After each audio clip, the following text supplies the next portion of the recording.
What's up, YouTube? This is Too Raw for TV. So the second game from last night, of course, was the first game of the second round series, the semifinals, between the Phoenix Suns and the Denver Nuggets. Of course, in the first round, the Denver Nuggets dispatched the Portland Trailblazers in 6 games, while the Phoenix Suns, in many people's eyes, well, I guess it was an upset. They upset the defending world champion Los Angeles Lakers. I believe it was in 6 games as well. Now, this series I thought to me was a bit of a toss up. I couldn't really decipher who I thought was going to win this series because even though Phoenix has the home court advantage and Phoenix is playing extraordinarily well as of late, it's hard to bet against Denver and Nikola Jokic. Nikola Jokic is most likely going to be the MVP, and Jokic can impose his will on a game to such a degree where he can control the pace of a game and he can affect the game in so many ways with his passing and playmaking and scoring ability and you know and rebounding. So it's hard for me to pick who I think is going to win this series. I have it as a toss up. Now, ultimately, the Phoenix Suns won game one. I believe it was 122 to 106, was it? No, 122 to 105. And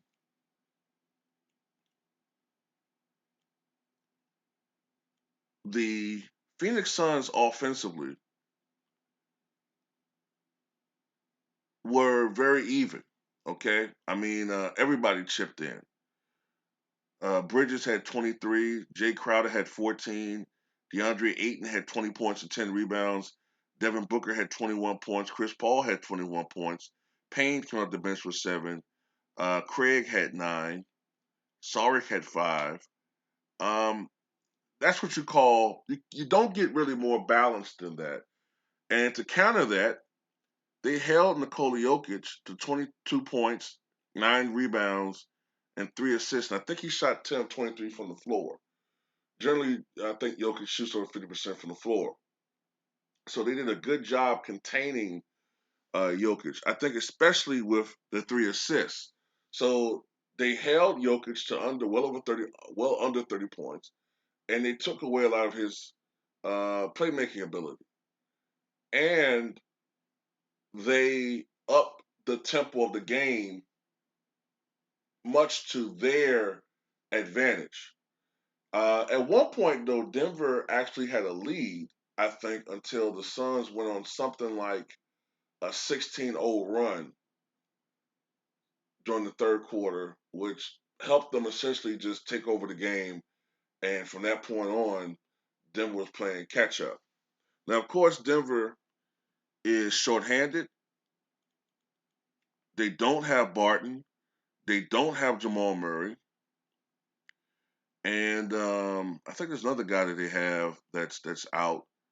So you know, as long as they can control the tempo, and as long as they can contain Jokic, which I don't think they're going to do every game, but if they can keep Jokic from going off, I think the Suns have a good shot at winning this series. Now, the Suns overall shot 54% from the floor. I think they were the second team in the NBA when it came to field goal percentage. Denver shot 47%. Denver shot 35% from three, which wasn't bad, but the Suns shot 38%. Uh, this is where they did a good job. The Denver Nuggets, as a team, only attempted 6 free throws. The Suns attempted 20, making 17 of them. The Suns had a slight rebounding edge, 44-41. Uh, the Suns had 30 assists to Denver's 26, and points in the paint were pretty even. Denver had a slight 52-48 advantage in points in the paint. One thing that's different about the Suns as opposed to Portland is that, with Portland, you pretty much know what you're going to expect offensively. Okay, Dame Lillard's going to take a lot of shots. Uh, C.J. McCollum's probably going to be number two. Okay, you pretty much know what to expect with Portland if you're Denver from a defensive standpoint. The Phoenix Suns, however, even though I know that you tend to think of that as Devin Booker's team and he is their best scorer, they have other guys who are capable of scoring the basketball. And their strategy, Monty Williams' strategy was beautiful. And by the way, Monty Williams was robbed of Coach of the Year.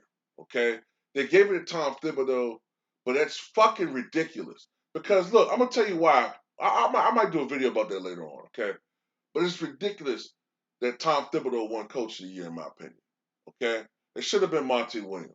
But anyway, Monty Williams did a really good job of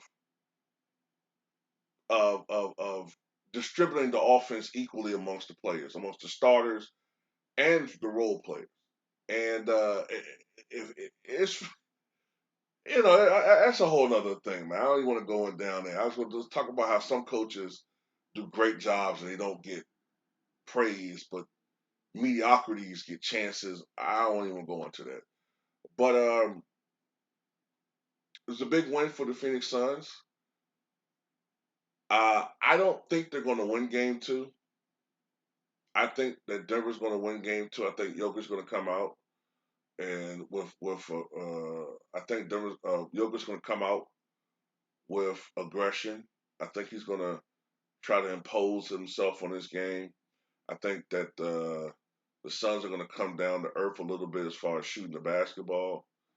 I think Denver's just going to have one of those games where I think that they're going to impose their will on Phoenix. I could be wrong, but it was important for Phoenix to get this victory.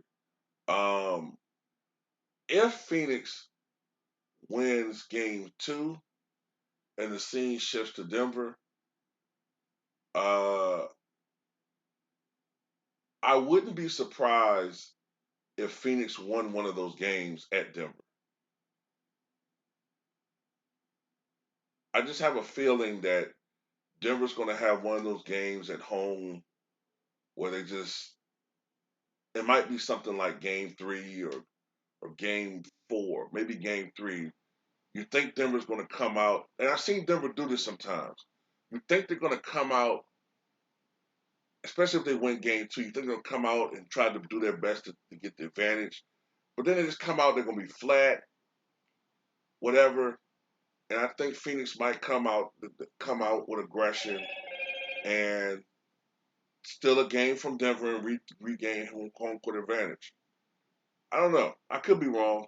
I just remember in my head a lot of times in the playoffs, you expect Denver to come out and get an advantage, and then they just fucking let you down. You know, um, I remember some games like last year. Remember when Denver kept having to come back from deficits, but the reason why they keep coming back from deficits is because they kept having these letdowns. You know what I'm saying? Like it's a game where you thought they were going to do well, but then Jokic doesn't play well. Nobody's shooting well. The offense just looks stagnant. You know, but we'll see. We'll see. Tell me what you guys think.